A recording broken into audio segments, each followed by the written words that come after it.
Hi, I'm Mark Bittman, and I'm here on behalf of Signature Kitchen Suite.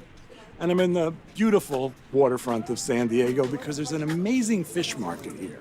It's a fish market that's run by fishermen. So these are people who know that by fishing sustainably, they can maintain their way of life. It's a really cool example of why we should be buying local and knowing our producers. Let's go meet some of them right now.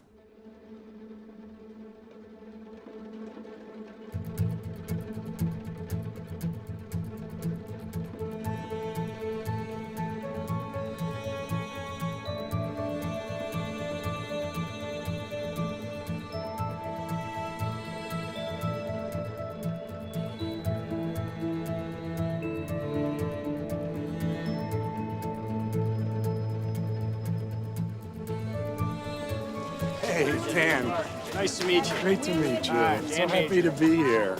So welcome to the Tuna Harbor It's Dockside. incredible. It's so gorgeous. Yeah. Just like, what a great feeling. Well, let me show you some of the vendors that we have here and some of the items that we feature here locally in Southern Let's California.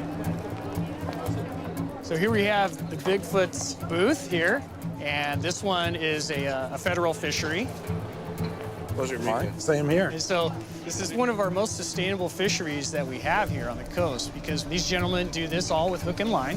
So, you know, bycatch is really kept to a minimum. Can imagine. And our federal groundfish stocks have been rebuilt, and we've actually received more quota from the federal government, which is awesome. So we're now being allowed to fish more. And this is a very, very sustainable fishery here. So here, Mark, we have my booth, Plan B Sustainable Fisheries. Honestly. Here we go. So the California sheephead here.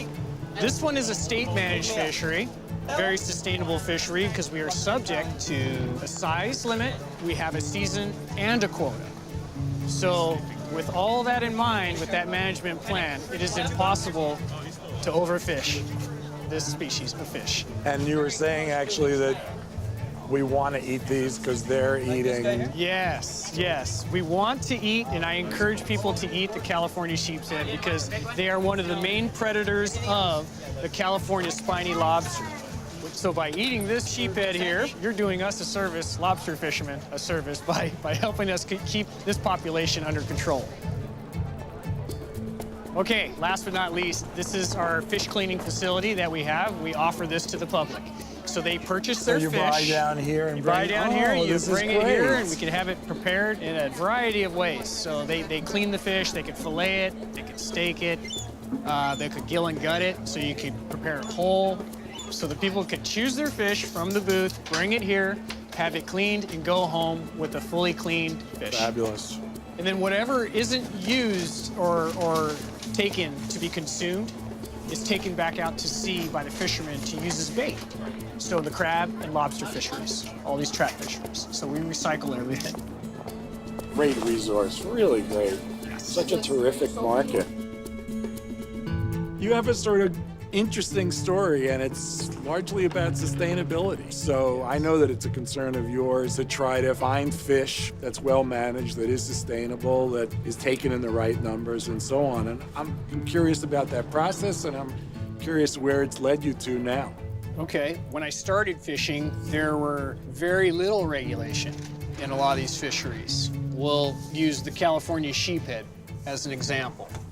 I helped the state California Department of Fish and Game biologists to find out what the biomass was, so they made a management plan for it. Biomass basically means you're figuring out roughly How many tons? how many tons of Yes. fish, how many fish are out there, Right, right. and how many you can take so that they can still maintain their biomass, Yes. their numbers. A healthy stock.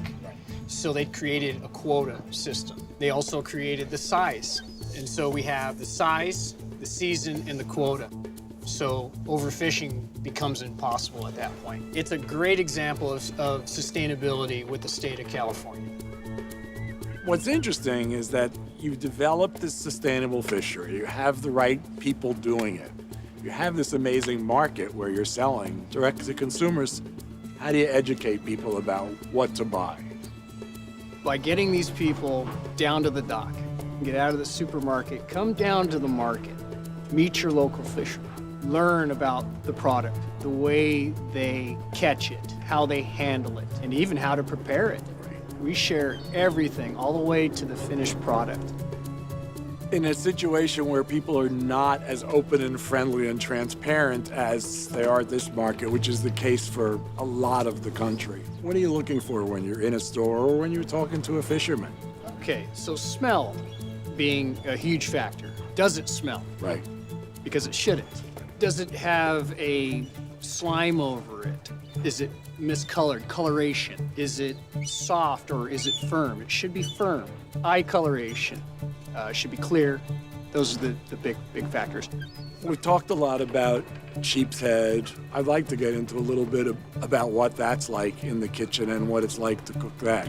That is like in the rockfish and or basses category, but softer in texture, flaky, a very nice and easygoing fish, especially for people who are afraid of fishy fish. So we have this beautiful piece of sheep's head. You've worked so hard to bring it to us. What's the best way to do it? How'd you do it the last time you did it? Last time I did it, I was lucky enough to have sous vide it. I incorporated roasted garlic and shallot, green onion, ginger, lightly seasoned in sous vide bag, 129, 30 minutes, just like a steamed fish straight from a dim sum restaurant.